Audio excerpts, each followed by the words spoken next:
Hey everybody, Jeff with the Grand Lake Outdoor Report. As always, thanks for listening to the Grand Lake Outdoor Report. Everybody over at KGVE appreciates that.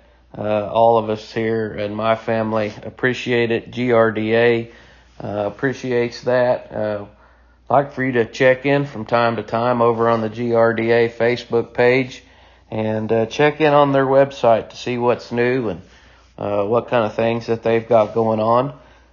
We see the GRDA out in their boats patrolling just about every weekend here at Grand Lake. I don't see them every day, but we do see them out on the weekends, making sure everybody's under control and treating the lake like they should. So anyway, we sure appreciate those guys when they're out there serving all of us on the lake. So the fishing at Grand Lake right now is still just pretty much the same old, everybody. We are in a late summer pattern that is going to continue to go through the rest of August and September, first part of October, before we start really seeing some changes in the temperature. We're not going to see a whole lot of changes in the fishing.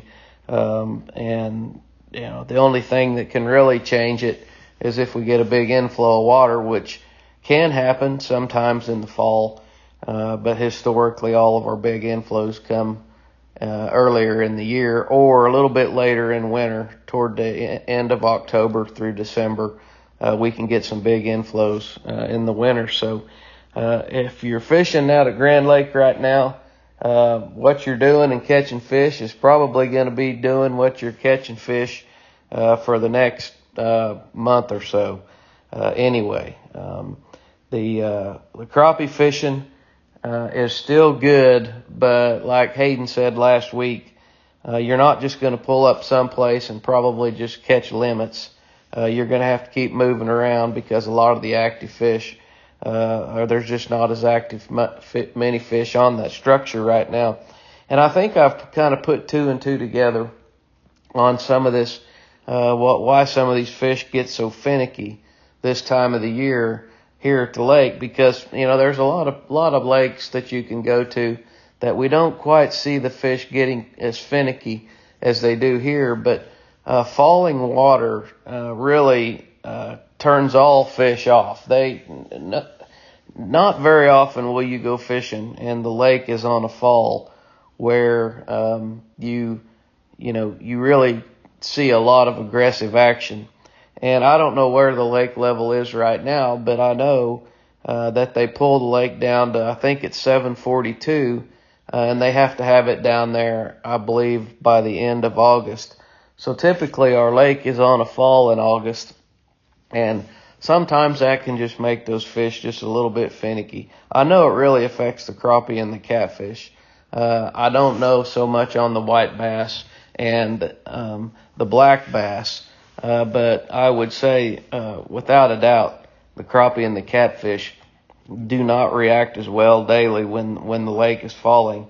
And how these fish know that the lake's falling is just really beyond me. It's such a slow fall, but somehow they know. And I've often wondered when you see this lake falling an inch or two a week, how that could affect fish that have so much water and the depth of water around them that they're out there.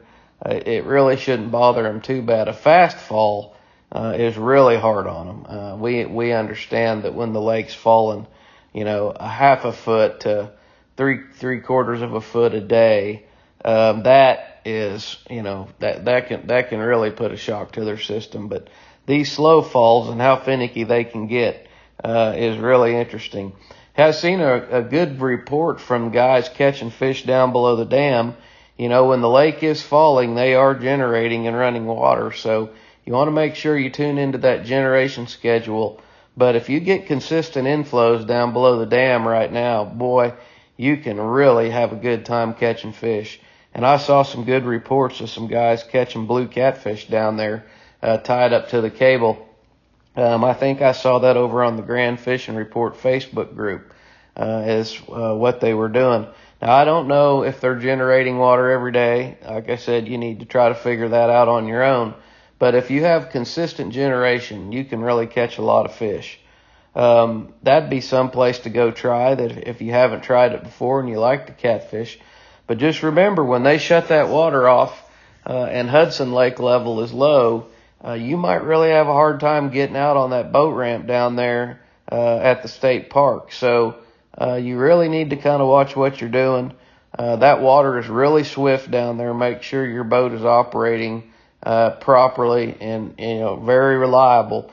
Otherwise, you could get swept down the river and pushed into the first bridge down there and have a real problem. So just a few things to consider always if you go down there this time of year, any time of the year.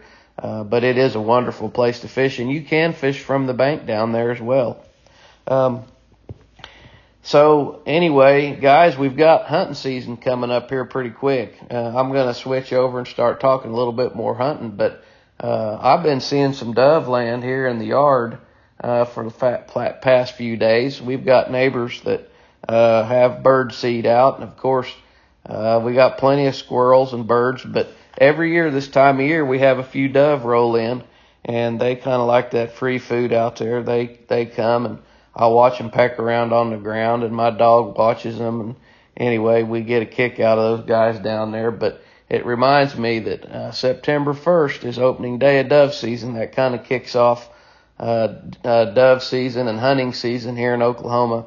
And October 1st, we've got opening day of archery season. And boy, I tell you, there's a lot of people getting wound up right now with trail cameras and salt and corn and all kinds of stuff, getting out there to find pictures or get pictures of that monster buck that they're running around looking for. It's a tradition here in Oklahoma, and usually by the end of August, we've got a lot of guys out in the field starting to put trail cameras up and start to kind of get an inventory of their deer herd. Hey, I hope that you come visit us at fishlucky.com. I hope you visit us at ongrandtime.com.